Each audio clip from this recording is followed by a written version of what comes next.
It's fun.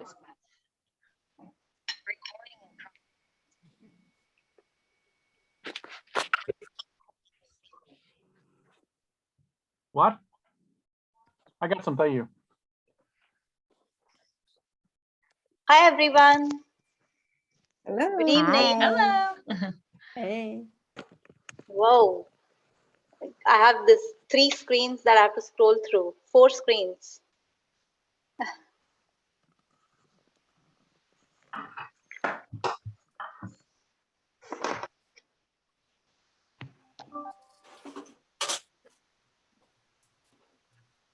All right, I think we can start our panel discussion.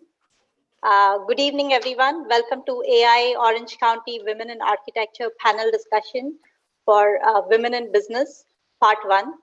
I am Mayuri Joshi. I have over 16 years of experience, and I'm currently working as a design manager with Gensler.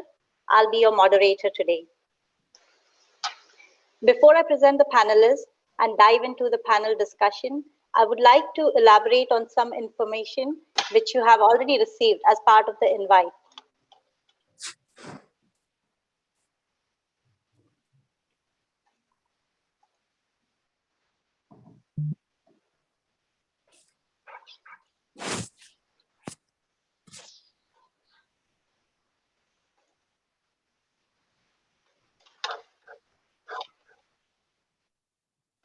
So this information is basically, I'm required to show this by AIA.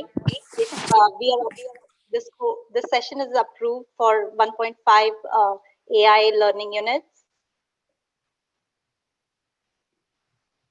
And if to get the learning units, please email Marilee Edgar at this email address, and please include your name, AI number, chapter location, and if you would require a certificate.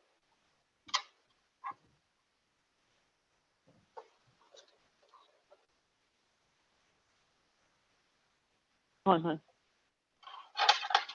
sorry, should I go back? Did everybody note it down?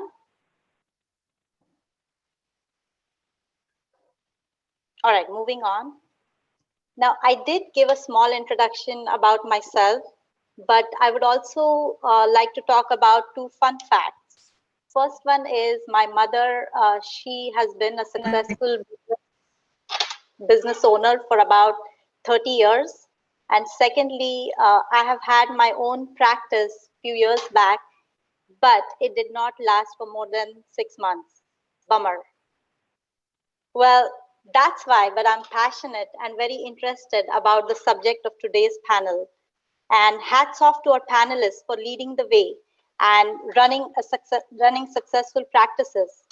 Thank you for pushing the needle and setting an example for aspiring women like me. The goal for today's panel is to sort of create a roadmap on how to start and grow a business and learn about strategies on how to navigate through challenges, especially since we had a big one, the COVID pandemic. Yeah. Okay, so today we have the honor and privilege of speaking with Andrea Cohen-Gehring. She has over 35 years of experience, recently retired as senior principal from DLR Group and formerly a partner at WWCOT. Our second panelist, Sharmila Tankha, with over 28 years of experience, founded Stark in 2020, formerly design principal at 2 firms, Jerd and WATG. Our third panelist, Lindsay Engel, with over 20 years of experience, founded ArcLogica in 2017, formerly a US GBC leader, serving as the Western region representative for emerging professionals. And fourth panelist is Jamie Nollmiller, with over 16 years of experience, founded Nollmiller Architects in 2019, formerly a studio director at previous firm.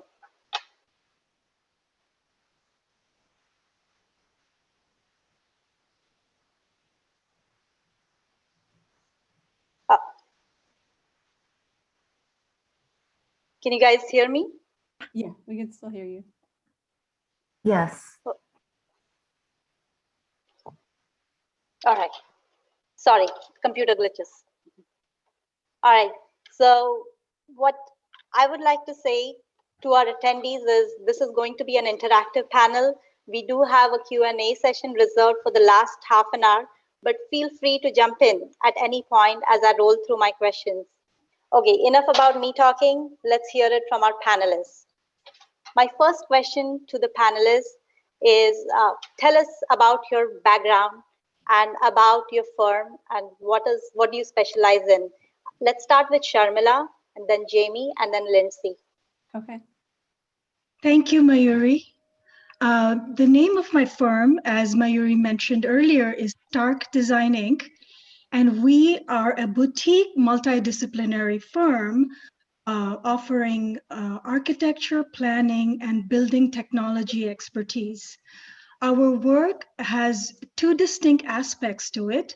The first is providing architecture, master planning, and interior design services for hospitality and hospitality-related projects, as well as multifamily and retail types. However, in the last year, it's been more of multifamily than any of the other sectors, understandably. Our second expertise is that of building technology, and it revolves around our facade and enclosure design experience and knowledge. Because of this mix that we have, our projects tend to vary widely in scale and typology. For example, on the boards currently we have affordable housing project, market rate multifamily, student housing. There is an office in there, office building in there, as well as transit related projects. And our client base is anywhere from developers to building contractors to other architects we collaborate with, as well as engineering firms. So it's a very diverse practice. And I would say that our niche is that we can plug in to different project types with the expertise we bring. So that's kind of our model. Thank you, Sharmila. All right, And then I'll go. Jamie. Sure. Go ahead. My current firm is small projects. Right now, we're doing a lot of small and medium-sized projects, mostly residential, some commercial and retail. In the residential side, doing a lot of ADUs. And it's funny because some of my background, I have a lot of medical office, restaurant, and then also senior housing. So some of these ADUs, I'm actually able to tap into some of the senior housing because they are people building it for their parents, or their parents building it so their kids can move into the front house. And so I'm doing ADA, aging in place sort of things in the bathrooms and things like that, which is something I didn't necessarily expect would come up in my new practice, to have that senior housing element in, but it's been kind of fun to draw on all of my experience in these projects. I just got a new coffee roastery project that I started yesterday, so it's been a good mix. It's just me right now, and I think it's been nice to have a lot of projects that aren't a template. I had been working on a lot of prototypical projects in previous firms, so it's been fun to do these kind of bespoke, whatever anybody dreams up, I'm helping them bring it to life. That's awesome, Jamie. Thanks, guys. And Lindsay? Yeah. All right. So ARC Logica, we specialize in pretty much helping communities thrive by design. And so the projects that we do, some are federal, and we may be supporting military families and communities. We do municipal, and so helping cities with supporting their constituents. We do all different types of solutions for affordable housing. One project was for veterans housing, a few homeless shelters, but also like garage conversions or separate buildings for ADUs, similar to what Jamie's doing. And retro permits for illegal ones, very common. So we've got a few of those. And then also we like supporting small businesses. That's a community all unto itself. And so the commercial projects that we do, it's more focused on the small business. Thank you, Lindsay. And Andrea, I know with over 35 years of experience, you grew up in Argentina, and we would like to know about your background. Thank you. Yes, I'm excited to be here to share my story and to share my knowledge. It's been a really wonderful career. I was born in 1962 in Argentina, and I was 4 years old when we came to Los Angeles. And I'm a product of LAUSD, LACCD, and USC architecture.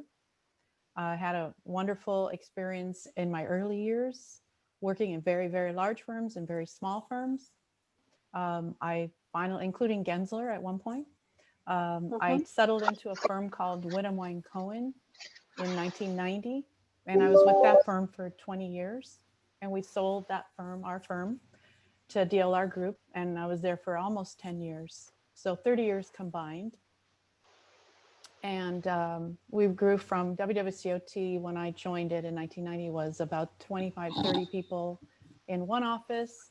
And 20 years later, when we sold our company to DLR Group to merge together, we had 180 people in 5 offices and 1 international. So we grew a lot in 20 years. And we grew by acquisitions. And DLR Group also grew by acquisitions, and they acquired us. And so that was 10 years where we became their California region. I recently retired a year and a half ago from DLR Group. And my particular role was basically design leadership, marketing, business development, PR, as well as developing alternative markets and diversity. And in my last project, I focused on mostly higher education, but also K-12, institutional projects, religious projects. And at the end, a lot of work at USC. I was the principal in charge of the Coliseum renovation project. So that was a great way to retire. Thank you, Andrea. That takes me to my next question. In many countries, one is licensed as soon as they graduate. And the next thing is to start their own practice. But in US, in the States, one has to go through the architectural experience program, the architectural registration exams. And by the time you're through, it's almost 3 to 5 years. You are already in a cushioned job.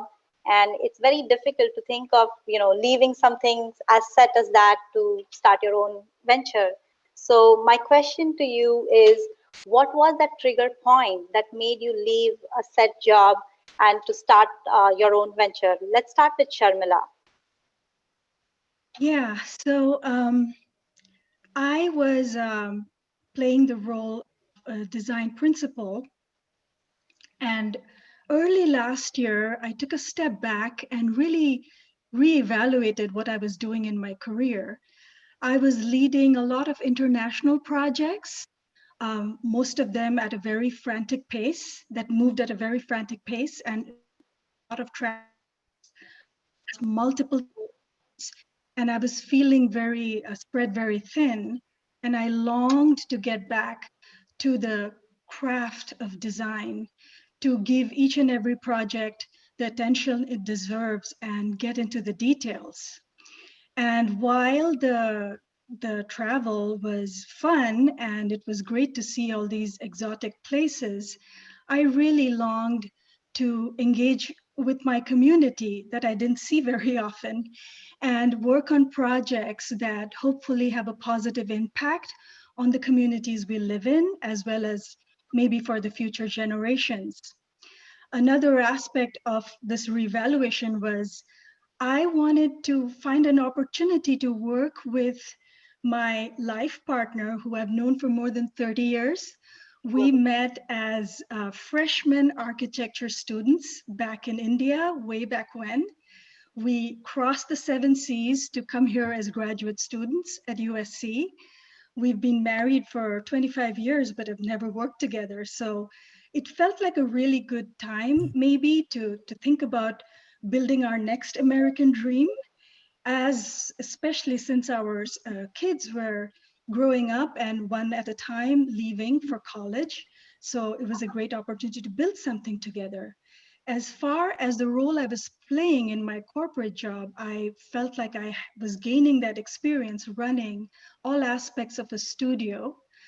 It was a remote studio away from the main office, so I was doing things all aspects of it, like lead generation, writing proposals, negotiating contracts, balancing budgets, managing clients, the design team. So I felt like I had the skill set that would help me if I took this route, as well as the fact that both my partner and I had been in the industry for so long that we had a fairly decent network built within the industry. So took the leap last year, took off all the security nets, and founded the company in February of 2020. Thank you, Sharmila. It's awesome. Lindsay, you want to take that question as well?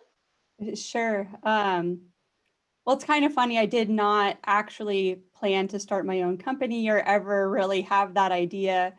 It was a friend of mine was doing a lot of like small residential investment properties and flipping them and then renting them out, and doing a lot of them, and was like, hey, can you do this project for me? And I'm like, well, I'm not incorporated. I don't have liability insurance and these different things. He's like, how much would that cost? Because I have a lot of these for you, and just do them on the side. And that was how it started. And then a year passed, and it was like being on a running treadmill at the company that I was at. And it was like that at most companies at that time. And that apparently hasn't calmed down everywhere. And so I lost control of my life. I take full responsibility for letting the company take advantage of me and working the amount of hours I did, because you can say no, you can set boundaries, but in our culture, you don't really feel like you can. And I felt like I needed to leave and start my own company with my own culture in order to take back control of my life.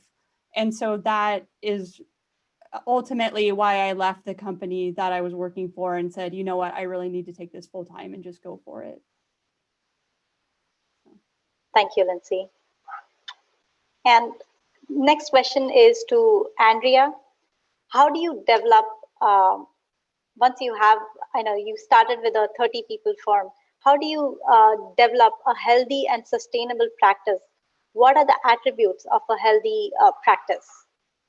Yes, after 30 years growing and leading the practice as one of 5 partners in WIA and one of 2 women senior principals at DLR Group, I've learned, thinking back, I've learned about, what makes a great practice.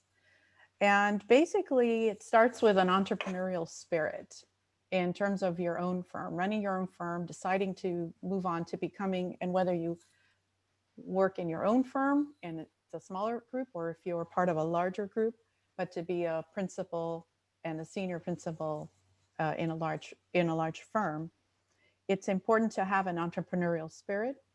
In our practice, I gravitated towards design, business development, marketing, and PR. When you have a large firm, you tend to specialize, and I liked that. Some people like to do it all, and that's where you have to kind of define what kind of firm you want to have. The next one is to have great leadership that is respectful of each other, and kind of stay away from toxic people. Yeah. Those kind of tend to drag you down, and it just, it happens on many levels. So you want to have a positive outlook and to make sure you have a good group. You have to be profitable and growing, and even if it's slow, if you don't grow, it's tough to make profits. If you don't make a profit, you can go out of business easily. Yeah. So it's a balancing act, especially during recessions where you shrink. You have to manage that, and you have to manage that with a profit. So it's really important to have people in your firm that are the CEOs and that have that kind of mind that can lead the practice. Once again, if it's, you might have that every single attribute I'm sharing, but mostly in a large firm, you have people that specialize, and that worked for me. I loved to collaborate, and I liked to be around other smarter people than me in certain aspects, and that I could contribute what I was really good at. And that's what I really loved about the big firm. Diversity. How do you create a profitable and growing firm? Well, we figured out it's really about the diversity of the work and the people. Mm-hmm. And why is that important? Because sometimes there are project types that are out there, and other times they're not. You know, depending on public and private. There's a lot of, all of a sudden, there's a lot of courthouses and jails being built, and then they kind of slow down. And now what's coming up? So I think a healthy practice needs to have a good balance of diversity, whatever that diversity type might be, so that you can weather the storm. And then finally, most important, put your money where your mouth is. It's performance.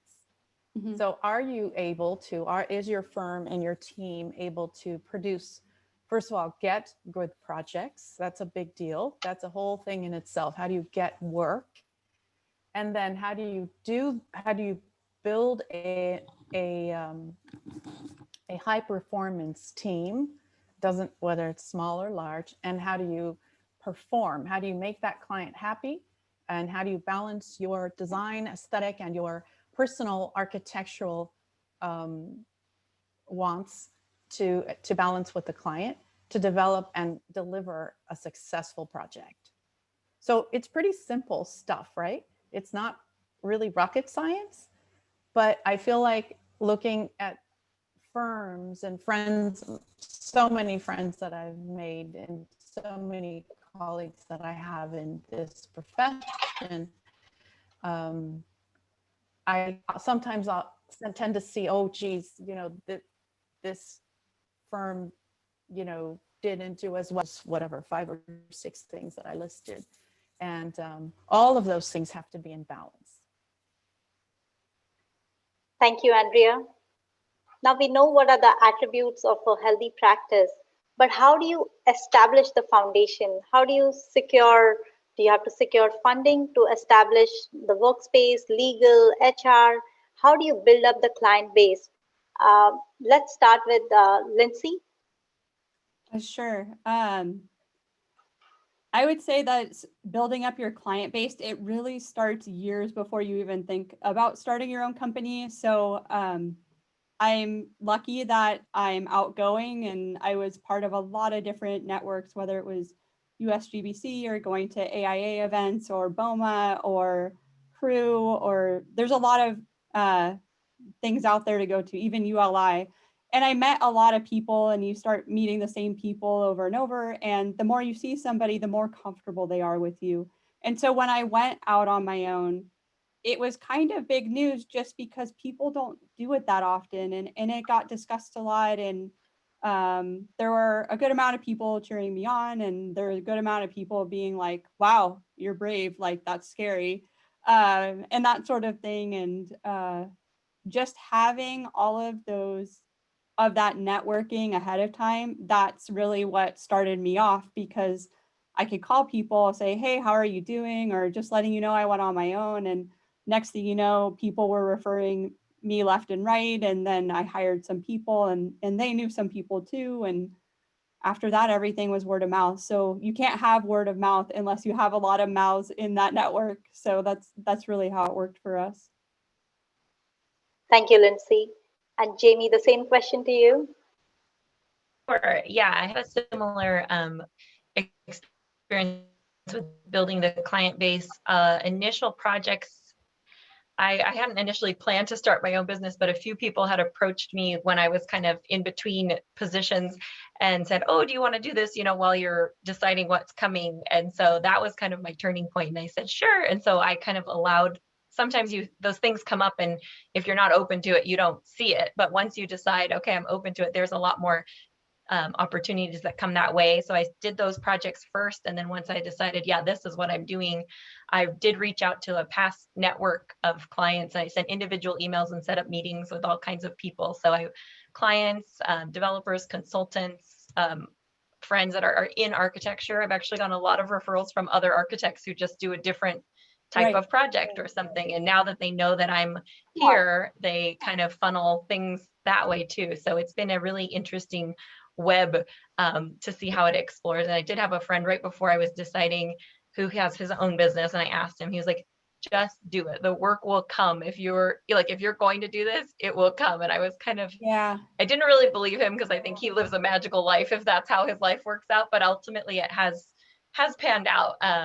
And so I thought that part really was a good, as long as you're open to it and you start making those connections, it can happen that way.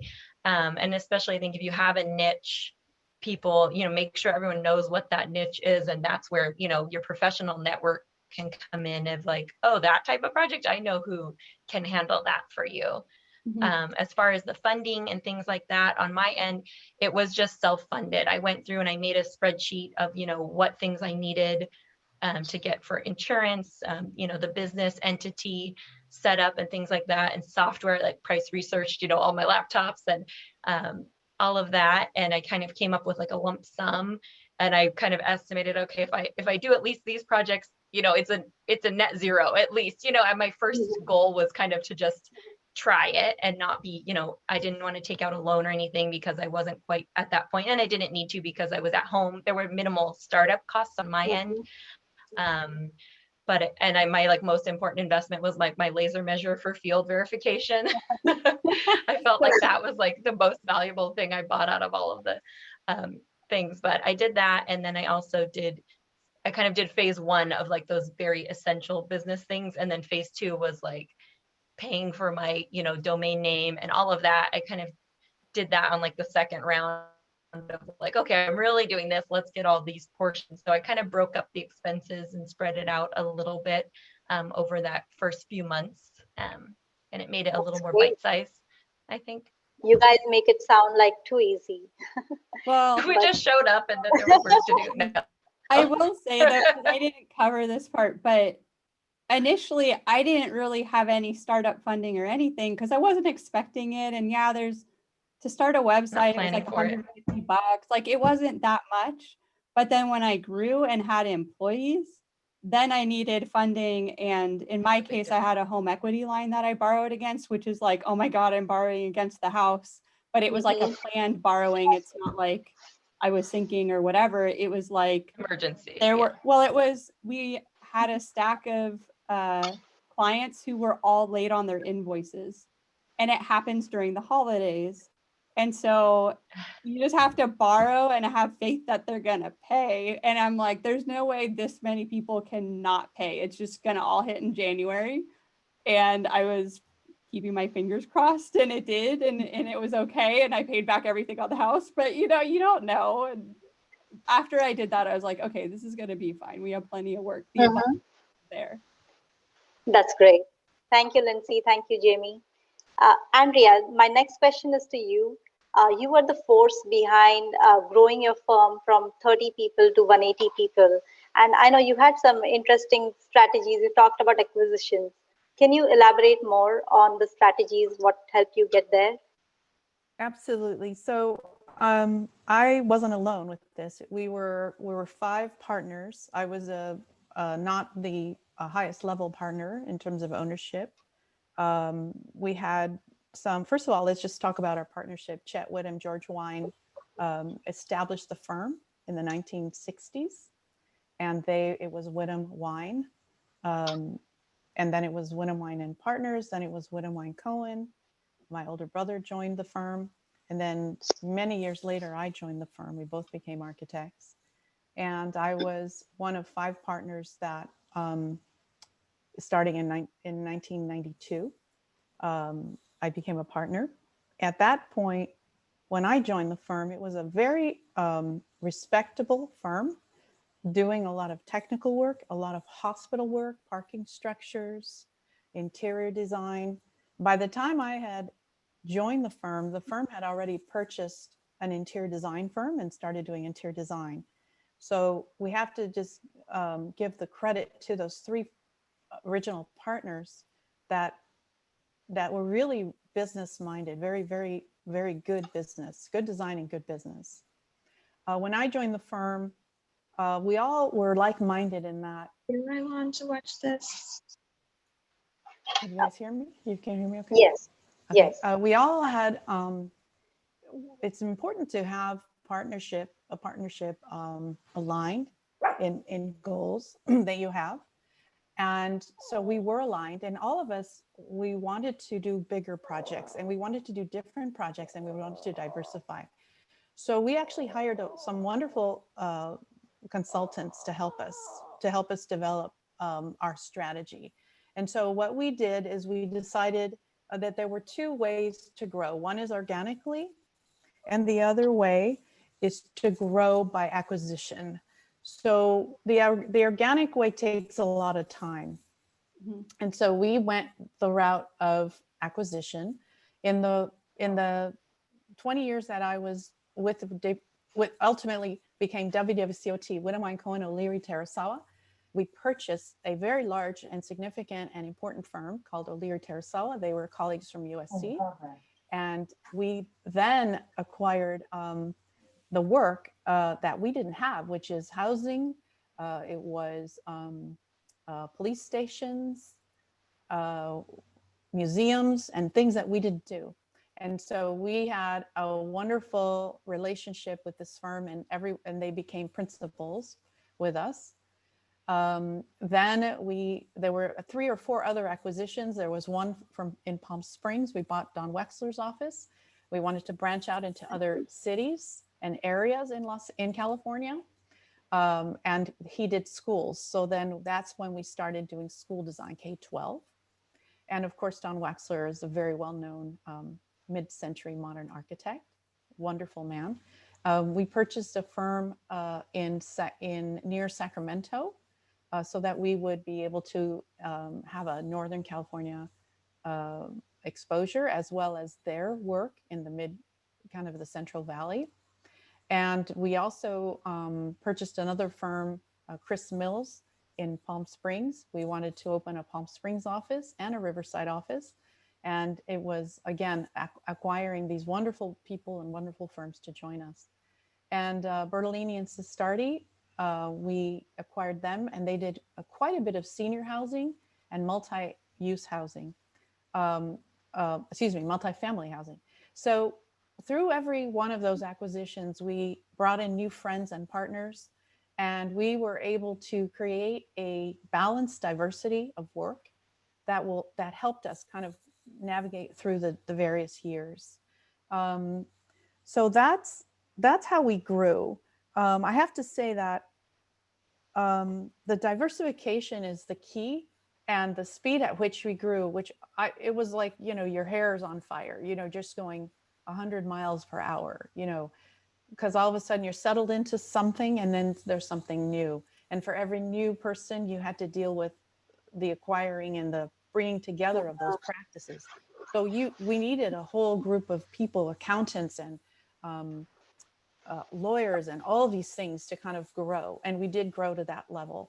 Then DLR Group later on, when we were now asked to sell, and we thought that was a great match, and so did they, and we did it.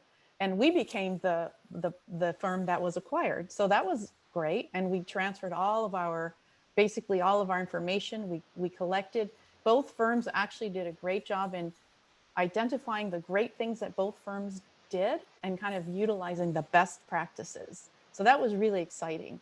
Sharing our, proposal format and our strategy for proposals and our thought process, our website, their website, even though they were bigger than we were in the DLR Group and WWCOT, their website wasn't as easy to navigate as ours. And they literally let's just use your website. So it was just a really great collaboration.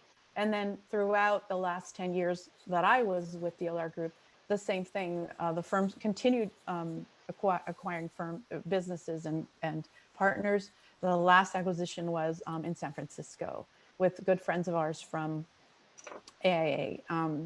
And so that's kind of how we grew. But I have to say, there were enough of us with the entrepreneurial spirit to do that. It takes courage. There's a certain amount of risk. You do have to be collaborative, because if you are set in your ways and it's my way of the highway kind of attitude, it wouldn't work. So you really have to think collaboratively and want the collaboration and know that there's such a great benefit. I just, give me 100 acres and I love to plant it. I wasn't interested in a single family home. I love the bigness of the big firm and the big projects. So whatever your route takes you, whether it's a small practice with focused work or a international, at the end of the day, when I left DLR Group for retirement, I think they were about 1,200 people in 32 offices, including 3 offices internationally. And the firm is still really, really a very strong firm. It's an ESOP. It's an employee-owned firm. That's another element to consider, whether you're small, whether you're going to share ownership. There's just a lot of different business models to identify, and there's no right or wrong. It's up to you as an individual, gravitating towards things that you're good at and things that you like to do. And that was really the roadmap that we followed. Thank you, Andrea. And since you talked about business models and the risks, my question to you, Sharmila, is how did you decide on what type of business model you wanted, what that would work for you? And how did you decide to name your firm? I know it's Stark, and my understanding was you always needed architects' initials or the names in the firm name. But can you elaborate on that, please? Sure. I'll start with the name. I was very, for me, it was a given that the letters ST had to be part of the name because both my partner and I, we had the same initials. And I wanted to work in the word architect in whatever form, short or long, into it. And, something that said Stark felt good. But coming up and really dialing down and getting to the name that we have today required 3 steps. The first step was I explored the trademark electronic system, TESS. Wait, let me look at my notes. It's trademark electronic search system. So search that database to make sure that the name, to see if there were any variations of this name that were not taken yet. The next was, once we narrowed it down, the next step was to look at the California Secretary of State's business search website to make sure that the names, the few variations we were thinking of were not taken yet, were not registered as a business in that database. And the third was to do a domain name search to make sure there was a pretty good match between the name that we were honing in on and the domain names that were available. So that's how we came to the name Stark Design Inc. We had to add the word design because the others might have been taken. And what I am really happy about is the fact that the architect is represented with the Spanish ARQ. So it's kind of a nice nod to California's heritage. So that's the name story. As far as the legal entity. And Sharmila, did you check with CAB whether it's Yeah, that's a really good question. I was just plowing ahead. Where we were using LegalZoom for the next that we were going to talk about for our business entity, and I got a call from them, notification from them that I should check with our professional organization, which was California Architects Board. And I did remember seeing in all the study materials while learning preparing for ARE that the name architect had to appear in your business name. But I was able to get in touch with the resident architect, discussed the situation with him, and he said it was fine, that we could proceed with the name that we had. So that wasn't an issue. Yeah, that was great. I was prepared to, go backtrack and change my name, but we didn't have to. And as far as the legal entity, it was almost a no-brainer for us to incorporate because we were two partners, we wanted to make sure we were protecting our personal assets. And the California Architects Board does not allow for architectural firms to be limited liability companies. That was our only route, which is fine. The bigger debate really was about whether we wanted to be a C Corp, which is a general corporation and is the default status once you incorporate, or file for an S Corp election, which basically is a more, limits the number of shareholders you can have and have other kind of restrictions on it. But there are some advantages to doing that in terms of tax purposes and the way you finance, the way you structure. So we applied for, we elected for an S Corp. However, there was a minor issue in the way I had done the paperwork, and we heard back from the IRS, went back and forth a little bit. It was a very minor issue, but unfortunately, IRS was so backlogged and has continued to be backlogged this year and last year because of the pandemic. By the time we got the approval letter from IRS, it had already blown through all the tax filing deadlines, the extension filing deadlines. So we are actually a C Corp at this point. Okay. However, what we're finding out from our tax consultant is not a bad thing. And being a C Corp allows us more flexibility with the way we finance our structure our finances, and especially is beneficial if we're anticipating large fluctuations in our revenue stream year over year.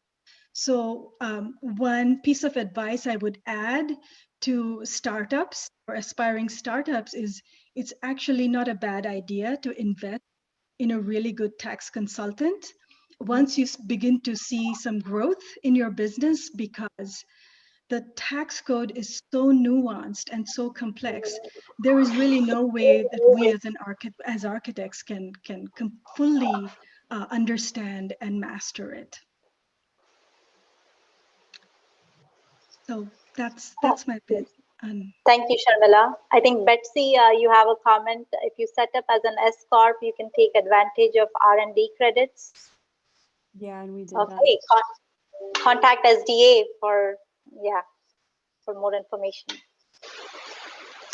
And same question to Jamie. So your firm is called Noll Miller Architects. How did you decide, on the entity name? I was just I knew my plan initially was to keep it small and to not really come out with employees right away. So I kind of was okay having my name associated with it, since I felt like, it was just me and I was fine with doing that kind of more traditional thing. And also I had just been at the firm I had left previously. I was there for 5 years.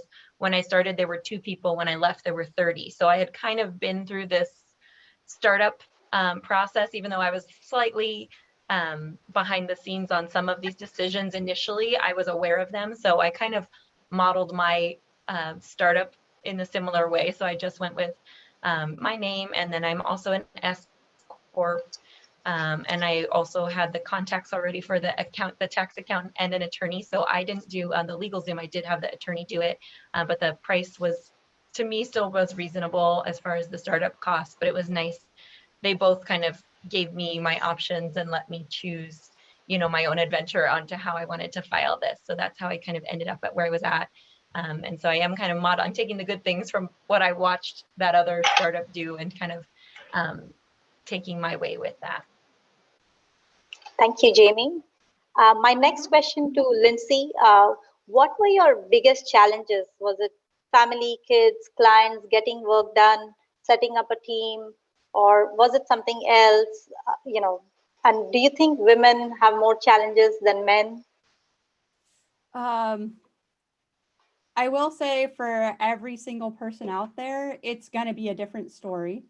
For me, the biggest challenge was family, but not in the way that you would think, because I'm a single woman on my own. So I don't really have to coordinate with anybody for my life decisions or anything. And there's a freedom to that, which is very, very nice. On the other hand, though, you do not have a backup second source of income. So you don't have a choice of sink or swim, you have a choice of swim. And you got to make that work. But what happened that was harder with family is they worry about you a lot and they say a lot of things that they think are supportive, but they're just really not supportive at all.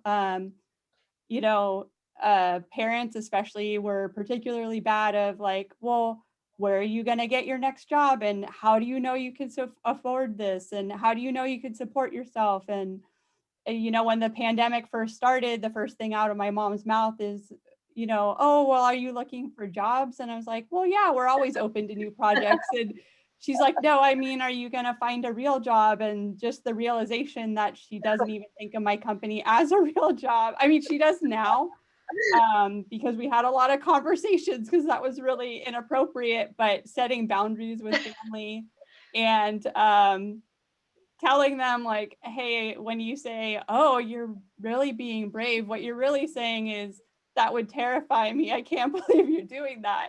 And a lot of friends do the same thing because people don't see this often and they can't envision how to do that. They don't know where they would even start. And so they make these comments out of fear. But when you hear enough of them, if you hear anything repeatedly, subconsciously, you start to believe it. And so then you start thinking, oh, like, is this really going to fail or, you know, whatever. And so that was honestly one of the hardest things. And especially when the pandemic hit, I was just like, man, we just got stable, like 50-50. I don't know how this is going to go. And we ended up doubling our revenue last year and, you know, all that networking and all that keeping in touch with people and following up with people to just see how they're doing really, really paid off. And it was great. But when you've got these voices telling you, you know, you should really look for a backup option and, you know, whatever, people are telling you inadvertently that they're in their subconscious thinks that you're going to fail. And that's really the hardest part. And I have a similar question for Andrea. As your business is growing, how do you, you know, make an impact? How do you, you know, make yourself heard and louder?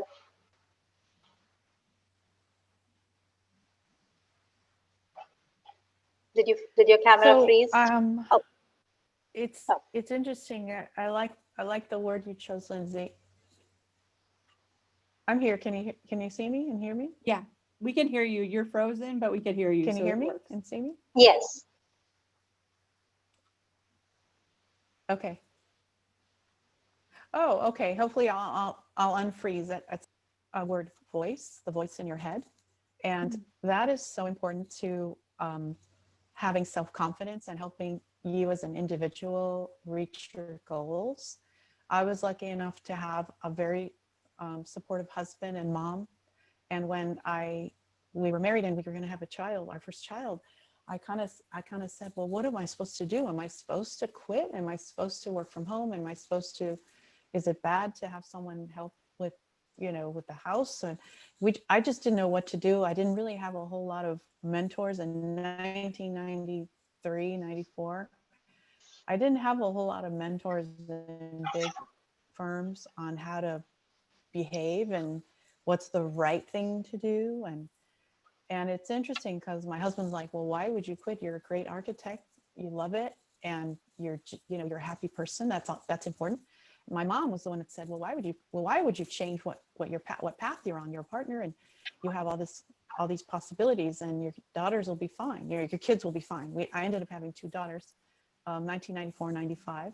And the work-life balance, you know, was really important. And I think that was a challenge because the whole time, you know, as my kids were growing up and our family was moving, you know, together, and I just didn't know if it would be successful.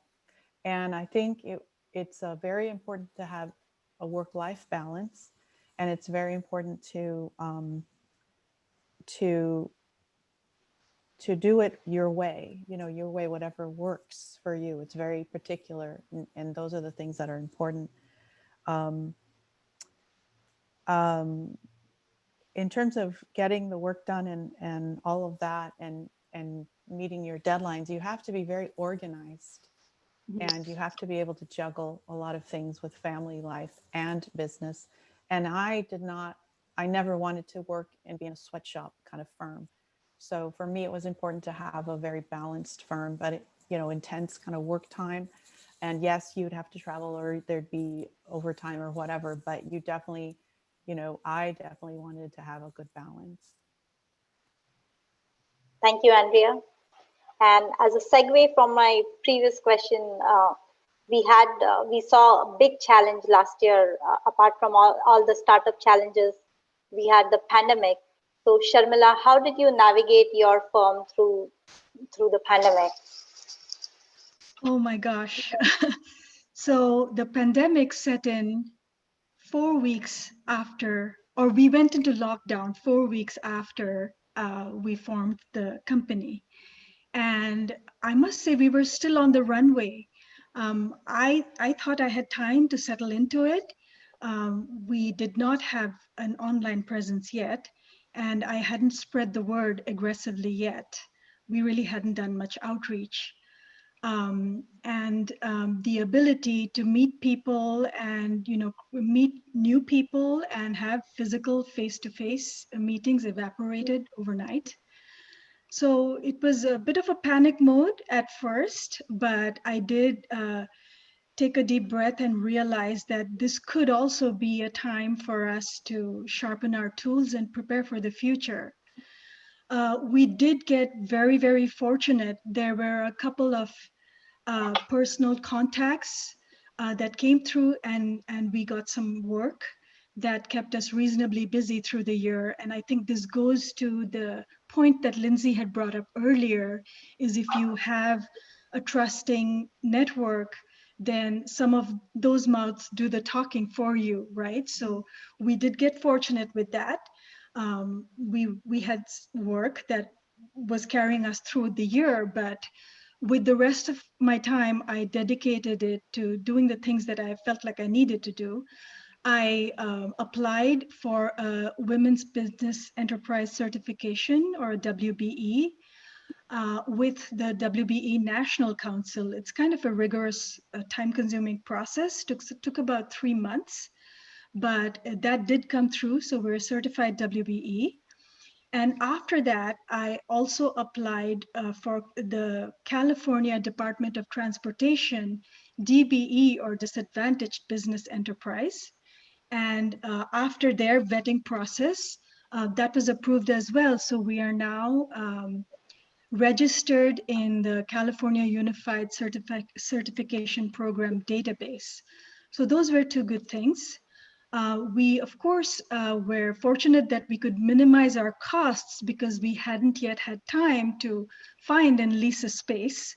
So everyone was working from home, so were we, and our business formally is, in our business license, our home address is listed as our location. So that's good. We tend to keep it for a little while longer that way. The other kind of sharpening of tools that we did is we built our own websites. We did it ourselves. We built our website. We created our marketing collaterals ourselves.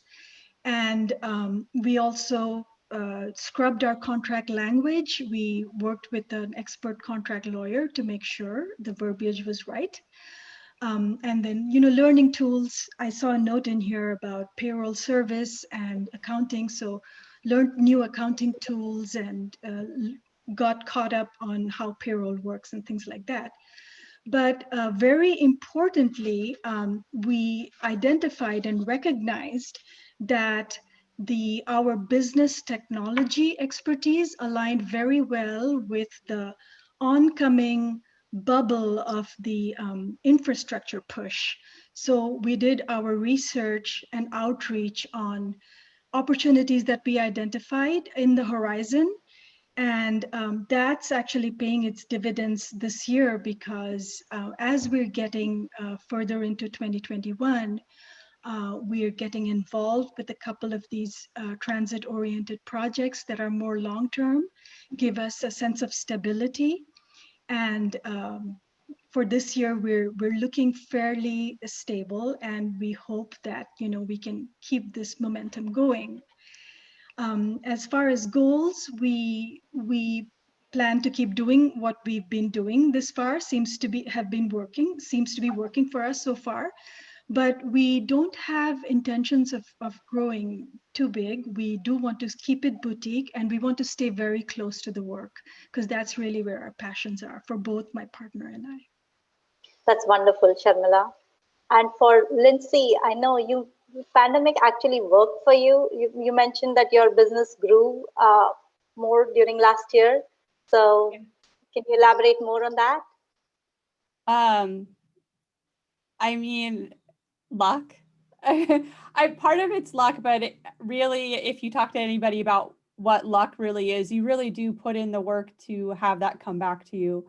And so when we started hearing about a pandemic and everything, and the thought of, oh my gosh, we just got stable, it's like I just started calling everybody, and I would literally just be like, hey, I know everything just got shut down and all that. And I was just calling to see how you're doing, because I haven't talked to you in a while, and we're all stuck here, and people are all laughing like, yeah, I'm stuck at home too. And through a good amount of those calls, that's where we got work in, was that they weren't cold calls, they were warm calls, but you don't know what you're going to get out of it. But it reminds people that you exist. And so when they need something, or they hear of somebody that needs something, then they pass on your name. And so I think all of those calls at the beginning of the pandemic is really what floated us through. Plus we had repeat clients that we had established beforehand. And all of the people that were late previously paid up. And so we had somebody, and I wasn't too worried at first. And I did sit my employees down, and I was like, hey, I know the rest of the world is going crazy, but I want to let you guys know I have enough money in the account right now to pay you for the next 6 months. And you're not going anywhere. We have enough work. And like, you guys don't have to worry about your pay, and just know that. And I think to who I had at the time, like, that was just a big relief of like, okay, there's one stable thing in my life. And I give a lot of props to my employees, because pandemic and everything, they kept their performance up, which there was a lot of anxiety, a lot of depression, a lot of, we don't know what's going to happen. And somehow they all ended up pulling through and still doing the same amount of work, if not more, than they had before. And there was a culture and team spirit of, hey, we're going to get through this together. Like, let's do this. That really was a big push in helping us grow. And so I thank my employees for that, for sure. Wonderful. Thank you, Lindsay. And just one question to all of the presenters. What advice would you give, what one advice would you give to an aspiring women like me, who would at some point in their career would like to have their own firm? So what is that one piece of advice? Let's start with Jamie. You're on mute, Jamie.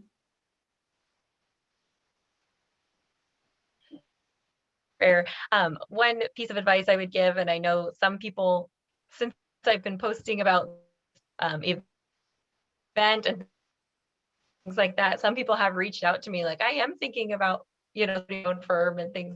My advice is, if you're thinking about it, you can do it. Just wanted to make sure that nobody thinks like, oh, I don't know if I can. You can totally do it. I would definitely reach out to people. Like, even when I first got with Lindsay, we went out lunch and chatted about like, well, what did she do? I was already kind of on my way, but it was nice to hear what they've done. Having this call with all of you ladies, it was really great to hear how people have approached it in different ways.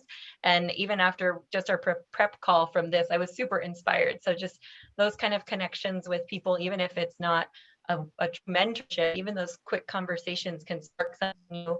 And really, my biggest is, why didn't I do this sooner? I think I was really afraid, and it definitely has its scary days, but I think it's a good kind of scary, like a thrilling, sort of challenging scary, that's helping you grow. So I think that would definitely be something I'd like to share. And I want to shout from the rooftops, if anyone's even thinking about it, like, it's possible. It's scary, but it's a good scary. And reach out. I'm here. We can talk about if you have more tell. That kind of main shot. That's very encouraging. Thank you, Jamie. Andrea, would you like to go next? Sure. So my route was I wanted to be an owner of a firm, but I wanted to be an owner of within a big firm because I liked that practice model better. I had worked in a very small firm, in a very large firm, and I really just appreciated and gravitated towards the large firm. So one thing in 35 years that I've been involved in architecture in different firms and as a leader, I noticed there's some kind of attributes and like some kind of some areas that will help if addressed, will help you reach your goal. And it talks about, Jamie just said, you can do it. It's about encouragement. Who you're getting encouragement from? Is it your family? Is it your colleagues? Is it your boss? You need encouragement. So you need someone to say, like Jamie said, yeah, you're gonna be fine. Just go.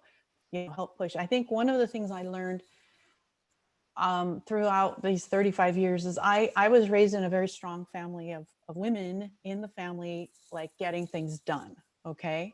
I was translating for my mom in English when I was 5. And then so all of a sudden I'm like a leader at age 5, trying to translate with my, being a child, I learned English immediately. The rest of my family didn't. So however you are thrust into leadership or develop leadership, I think leadership is a very strong component of reaching your goal.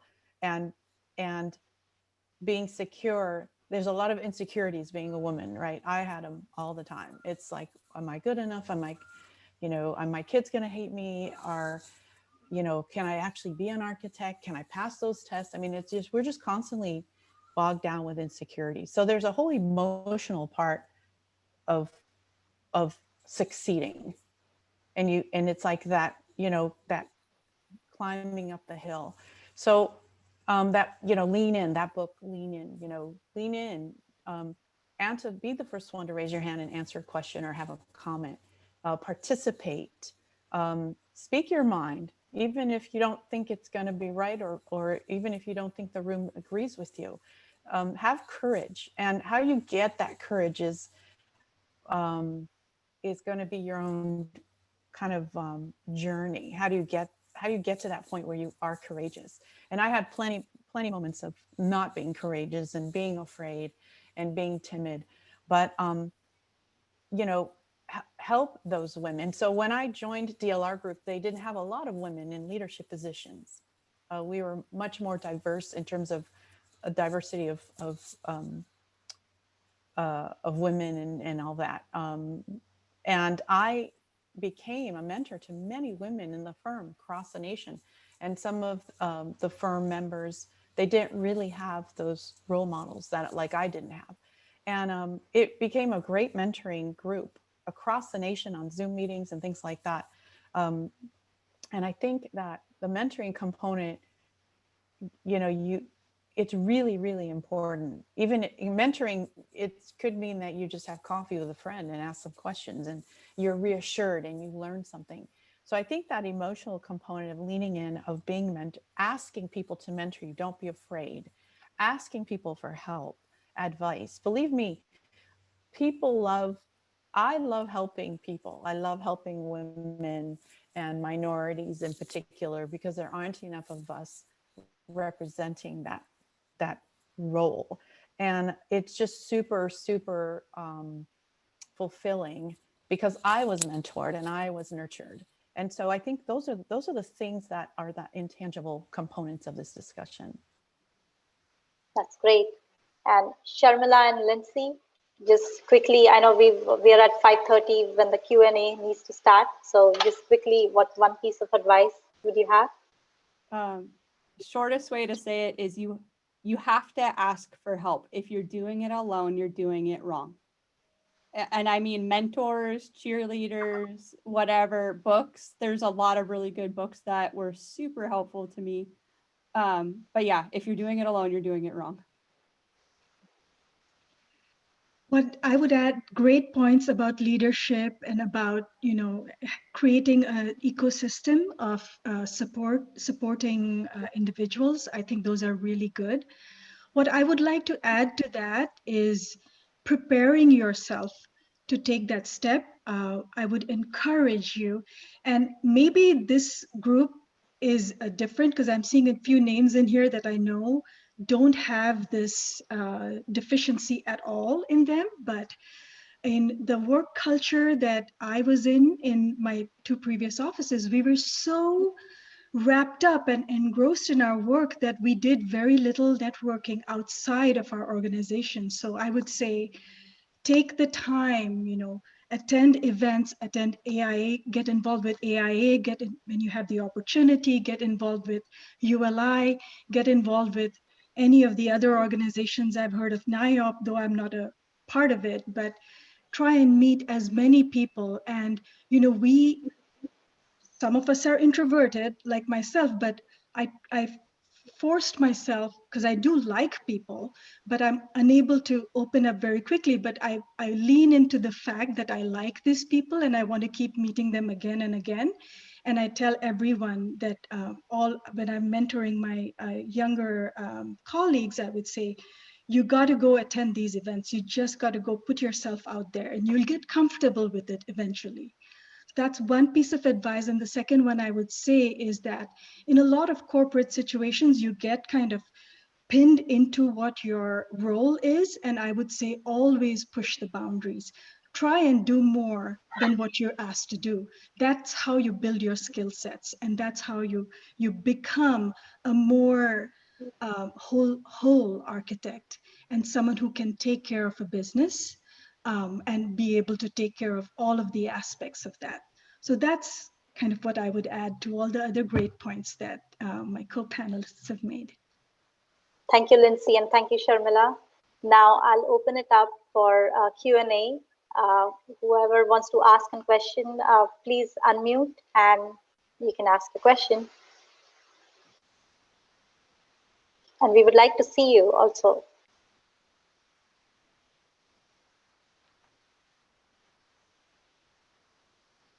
There's a question in the chat from Elmira. What do you miss most about being an employee and working being an employee and working for another firm? The things I miss, I cannot have right now because of a pandemic.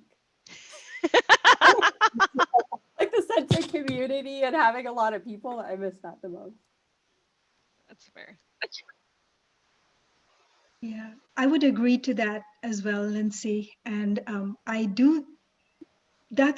it can be isolating when you have your own business, but I am finding out that because I'm not going on it alone. I have a partner and we do get involved in a lot of diverse projects. So that's where the community is getting built, right? We're in these meetings with so many other consultants and stakeholders that I'm feeling that I'm not missing that community as much, but that definitely is one of the biggest things to get used to when you first start up. Yeah. I think the other thing too, though, is I think this is mostly because I worked pretty much for only big companies or organizations, because I used to be on the facilities planning side too, is when you start out on your own, you're not your personal reputation, but you have like the reputation of a big company and all of a sudden you go to zero and nobody knows who you are. And so you have like almost a sense of like a loss of identity, and it's kind of really weird and hard to explain. And then you have to like rebuild your identity, and for a long while and probably still a good portion, the reputation of the company is me as the owner. And slowly ArcLogica, like people are starting to know the name and know the company and know my employees. And now we're being seen more as a group, and ArcLogica is getting its own personality and all that, if you will.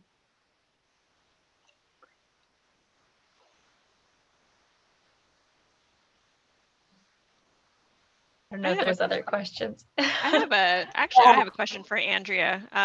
You mentioned something about courage and risk and sort of the things you need, right, to build a healthy practice. Did you go through the idea of like evaluating risk tolerance with the people you were partnering with? Was that part of the discussion? Absolutely. You just like when you're dating and get married, right? You don't jump into it just because, hey, I found this firm online and boom, I'm gonna, you know, purchase them, or I'm gonna sell my firm.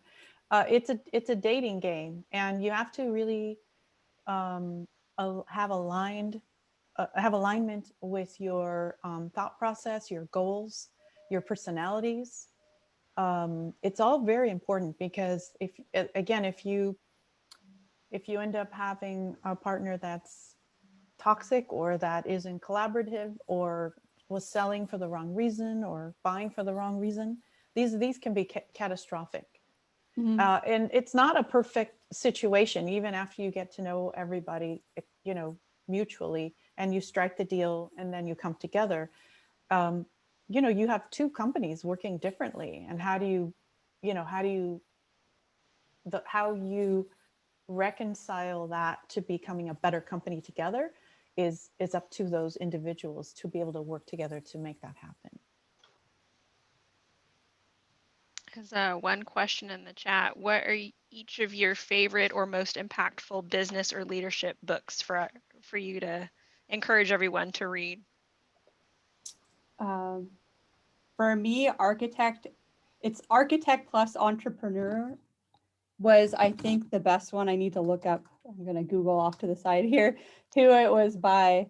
And then the other thing is, my favorite podcast is not architecture specific when it comes to business. It's called Superhumans at Work. Okay. And so let's see. Can you repeat that podcast link? The podcast link. I don't know about the link, but it's Superhumans at Work. Good. And then the second part of that question is, what inspires and influences your leadership in a positive way? If not reading.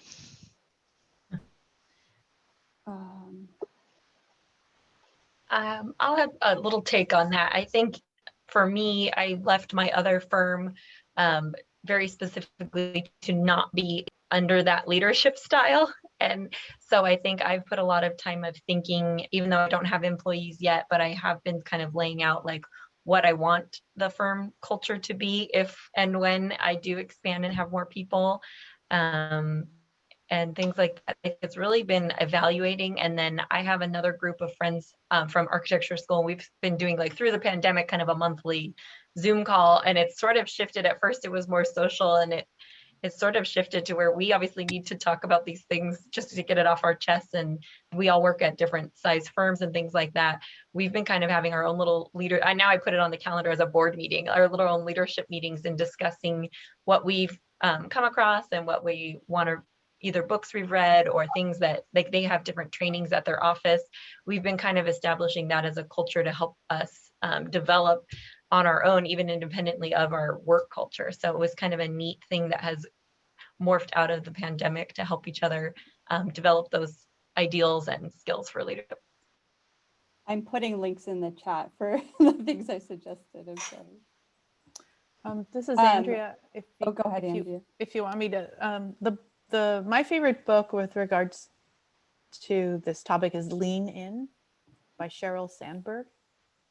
And it's kind of a timeless book, because it doesn't matter that things have changed in COVID and this, it's just the idea of having that courage and power and being powerful. So that's really the book that I would recommend. And the second part to that question, what the best way that I learned to be assertive and to be inquisitive and all that was to be part of our professional group. So I was very involved with the AIA Los Angeles in particular. I was president of AIA Los Angeles in 2014. I was on various committees from the moment I graduated. I joined the AIA. I was on committees. I was a director. So the AIA really helped me evolve into a professional architect. I didn't know what it meant to be an architect. I knew how to draw and I was a good designer and I was a nice person, but I just needed more of a professional kind of mentoring. And I was mentored just by participating as a leader and also listening and attending just so many seminars and things like that. I made it a point to go to 2 events a week, whether those were networking events to meet people or whether that was a learning experience. The other thing I did right off the bat was I took advantage of all the lunch seminars that every firm was giving. I never skipped one because it's really a great learning experience. And so those are, I think equally as important to read a book or whatever, whether it's a webcast, it's equally important to get out there and talk to people. Great. There's nothing like human interaction. I would just add to that, I was very fortunate that at one of my previous firms, there was a very strong leadership coaching program. So I had a lot of takeaways from that. And that was probably, going back to an earlier question, that's probably what I missed the most initially, is not having that type of, a rhythm of getting this type of coaching that is so, so valuable. But that had already paused a few years ago. But I do feel like with my partner, we kind of feed off of each other. I'm watching his leadership style and how he's, how he's interacting with, his group when he's in a meeting, and he's doing the same with mine. So we're kind of our own critics and our own mentors at this point. So that's really great. There was something else that I wanted to comment on. It's okay, I'll just stop there. But oh yeah, I was going to add that I'm also very fortunate. I've used, just like Andrea was very involved with AIA, I am very involved with the Urban Land Institute, and it's really stretched my view of our profession and our industry and the role we play. But it's also given me an opportunity to really grow as employ my leadership skills in leading events and initiatives and things like that. And I belong to the Women's Leadership Initiative here in Orange County that I joined recently. And even though a lot of the events we have great presenters who have great stories and panel discussions on this very topic, and even though they're a little bit skewed towards the corporate world, there's always something for even a business entrepreneur to take away from that. So that's kind of been my little support network to get what I'm missing at this point. There was one additional question to all of the panelists. How has it been to do a shift in the profession to remote working and virtual interactions in this unique time? Do you feel like this new virtual norm works for architecture? For us, that was really funny because when I first started out, we couldn't afford to rent an office space. And as a company that was brand new, like we didn't even have a credit score to be able to rent someplace. Like, even though I had the money personally, they were just like, who are you? Where'd you come from? And how do we know we can rent to you? Like you have no track record. And so we started off Dropbox cloud-based and people working out of their homes, and then one person at a time coming in to work at a home office I had right next to the front door, and kind of alternating. And so it's how we started. In person was way better. We did get an office and we moved in and literally moved right back out. Partly because of a contract that required us to work in our client's office, but then just a couple months later because of the pandemic. And so, yeah, we paid for rent for a year with pretty much nobody here. And that was our first lease.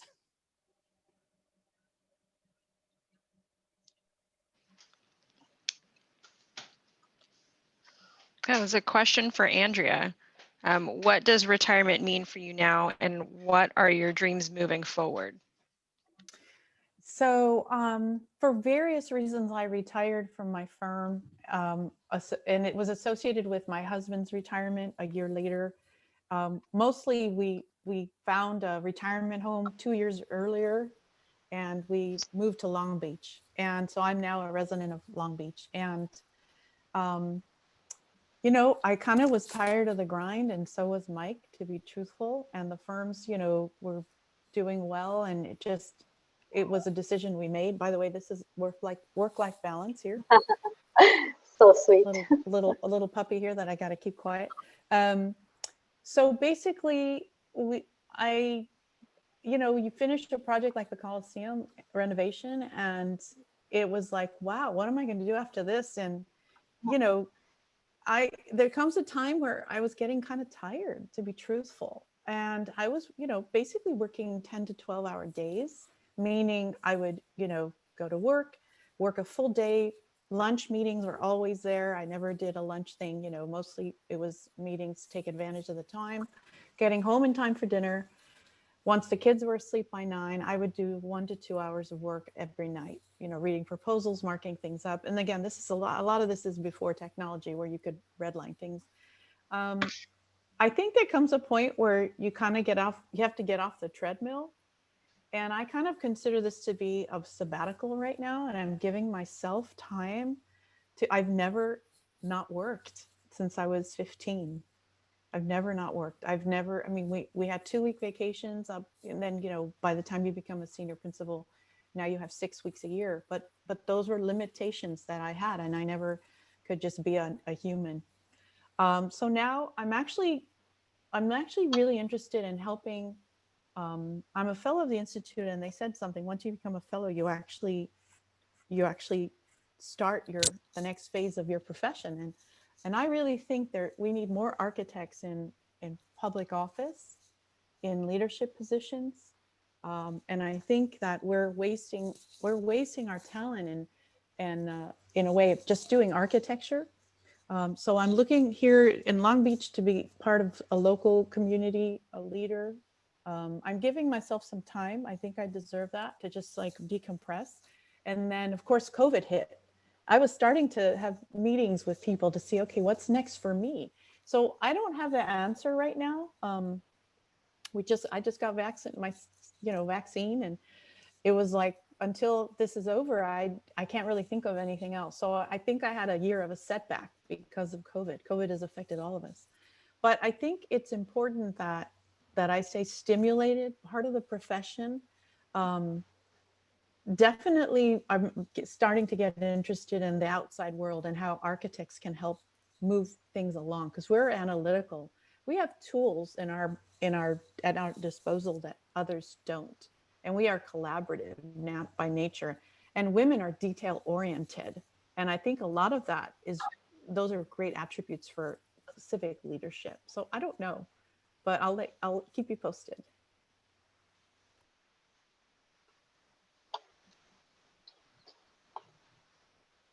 If we have no more questions, so we're almost close to 6 o'clock. So I would like to take this moment and thank all our panelists and attendees. And thank you, all the panelists. Thank you for coming out today and sharing your story and your wealth of knowledge and providing mentorship. In essence, you have inspired us to think how to build the business you need to do the best work you want. And for all the attendees, I would like to leave you with a quote from Sheryl Sandberg. Women need to shift from thinking, I'm not ready to do that, to thinking, I want to do that, and I will learn by doing it. Thank you all. Have a great evening. Thanks, Mayuri. Thank you. Thanks, everyone. Thank you. Bye. Thanks, everybody. Bye-bye. Thanks, Mayuri. Great job. Thank Thanks you. for sharing.